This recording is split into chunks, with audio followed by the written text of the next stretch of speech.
الحمد لله رب العالمين والصلاة والسلام على سيد المرسلين وعلى وصحبه أجمعين أما بعد. قال الله سبحانه وتعالى في القرآن الكريم في سورة الشورى آیت نمبر 7. محترم سامعین کرام، حاضرین اعزام، معزز مقرر خواتین اسلام، السلام علیکم ورحمۃ اللہ وبرکاتہ.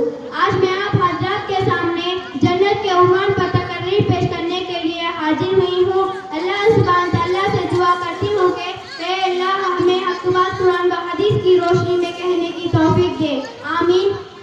سامعین، سورۃ الشورى آیت نمبر 7 میں اللہ کا فرمان ہے، فریق فی الجنت و فریق فی السعیر. ایک گروہ جنت میں ہوگا اور ایک گروہ جہنم میں ہوگا. ہم اللہ سبحانہ تعالیٰ سے دعا کرتے ہیں کہ اے اللہ ہم سب کو جنت الفردوس میں داخل کرے اور جہنم کے عذاب سے محفوظ رکھے، آمین. آئیے سب سے پہلے دیکھیں کہ قرآن میں اللہ نے جنت کا تذکرہ کس طرح کیا ہے.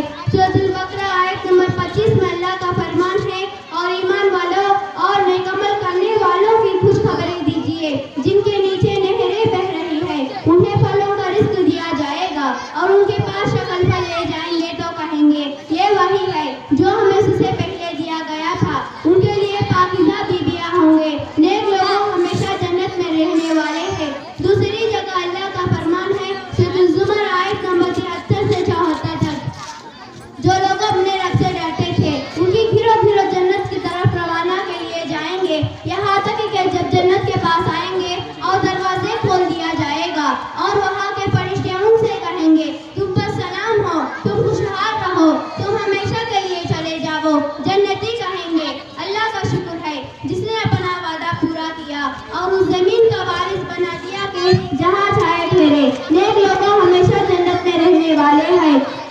حدیث کی کتاب بخاری شریف حدیث نمبر 3328 نمبر حدیث ہے.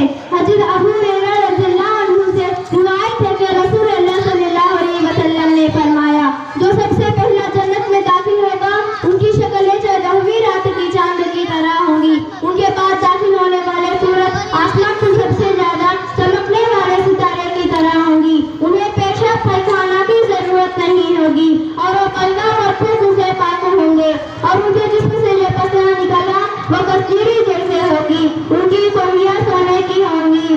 ایک دوسری حدیث جو بخاری شریف کے اندر حدیث 4428 نمبر حدیث ہے، رسول اللہ صلی اللہ علیہ وسلم نے فرمایا، جنت میں دو باغ ایسے ہوں گے جن میں برتن دوسری ہر چیز چاندی کی ہوں گی، اور دو باغ ایسے ہوں گے جن میں برتن دیگر دوسری ہر چیز سونے کی ہوں گی. ہمیشہ جنت میں رہنے والے جنتوں کو اللہ کا دیدار نصیب ہوگا. اپنے آخر میں اللہ سے دعا کرتی ہوں کہ اے اللہ ہم سب کو جنت الفردوس میں داخل کرے، اور ماں اور بہنوں سے درخواست کرتی ہوں کہ اپنے بچوں کو علم کی تعلیم سیکھنے کے لیے بھیجے، جہاں باصلاحیت کی معلم کے ذریعے سے تربیت کی جاتی ہے، جس کے نتیجہ آپ کے سامنے ہے. السلام علیکم ورحمۃ اللہ وبرکاتہ.